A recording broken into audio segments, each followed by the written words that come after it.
Okay, this is a download I got early this morning. So, cartoons and shit show it. You'll see something in a cartoon. You'll hear stories about giants. So, you got giants that were in the flesh. And then you have, see, the part of the story that's always missing is what Divine did because nobody can actually replicate that. You know what I'm saying? So, the best way they can do it is put it in like cartoons and shit. So, it was crazy because it was like a few months ago, maybe almost about a year ago, the first time I seen this cartoon when the person was embodied inside the pineal gland. So the person became an energetic body, right?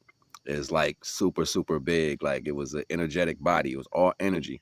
But the literal person itself that manifested the spiritual energy sat in the pineal gland of this energetic giant. So the first time I saw that, I thought that was amazing. Like my heart started pounding. I'm like, yo, why am I so enamored by that? Why is that like making me so excited? You know what I'm saying? It's like I always knew about giants and stuff like that. We always was like, oh, the Giants, you know what I'm saying? They're big. You know, you got the word giant, you know what I'm saying, around. You got a football team named Giants, you know what I'm saying? You see TV shows and all this shit. Like, we kind of like partially excited to that.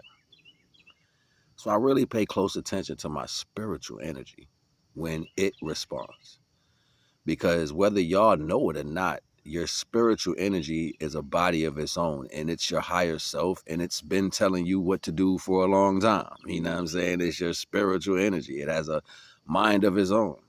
So when you're hungry and you're not paying attention, it tells you to go eat. When you're sleepy and you're trying to stay up too long, it tells you need to sleep because the spiritual energy needs a body to house it. So it has to make sure your body is on the right page. Okay, keep this in mind. This is some real shit I'm telling you right now. Is nobody else gonna tell you this. So, despite everything else, your spiritual energy inside of you that gives you literal life, the light inside of you is a body of its own. All right. So, with all that said, there was a time that happened on the earth where there were beings that detached themselves from creation.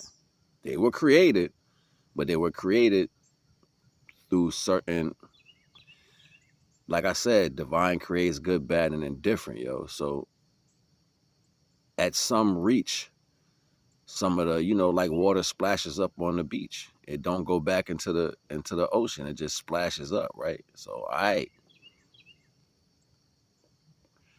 so something happened.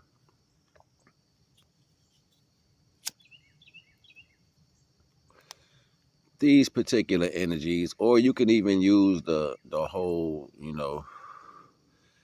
Satan story in a sense, but then you have to understand what that really is. It's not like that was a literal son of the Most High.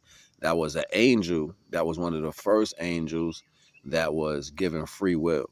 Okay, so it was given free will, and its job was to love the divine without no regard, to love the divine without being manipulated to, love the divine without no power to place as a job, love the divine unconditionally.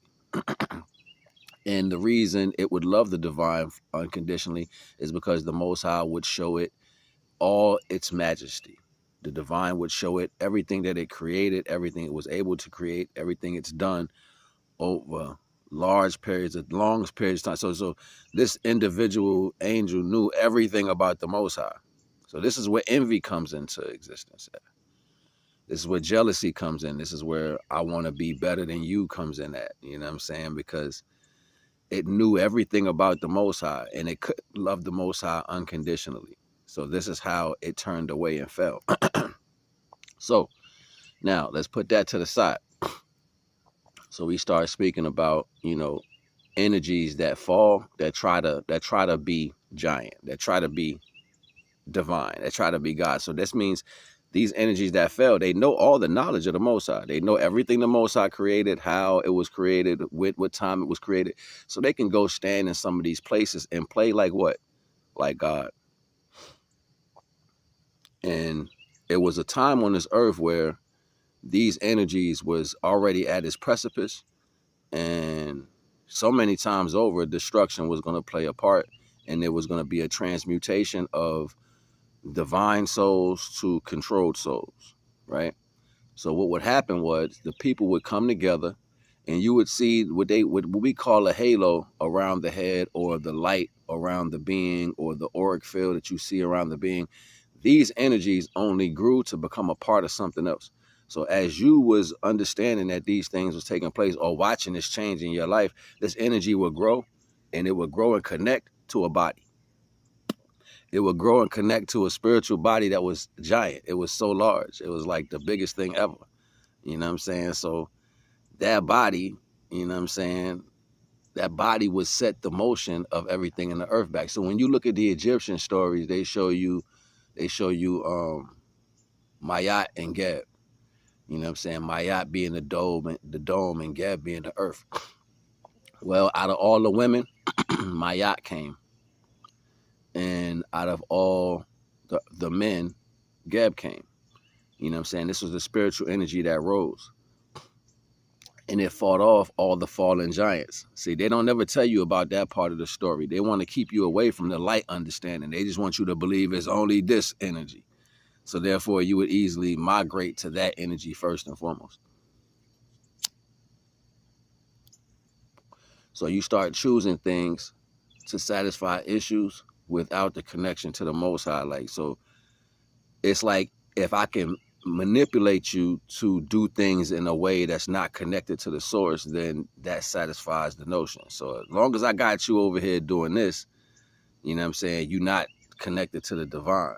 You know what I'm saying? And that places you in a physical or a spiritual connection or value. So if they can get more of the morale to serve the physical bodies, we're not going to be able to create the spiritual body, the complete, real spiritual body. Why you think they always talking about spiritual bodies in church and all this? They don't even know what the hell they be talking about. They don't know where they're going. These people don't know shit.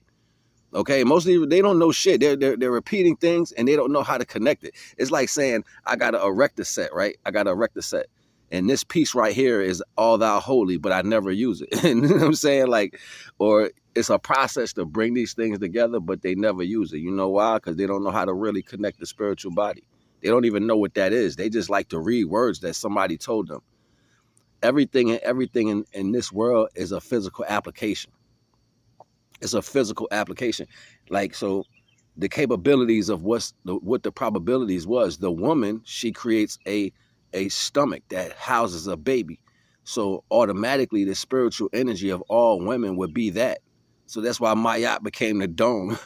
You know what I'm saying? And stability, stable, would stabilize the universal knowledge from women would be in men. This is why Geb came to earth.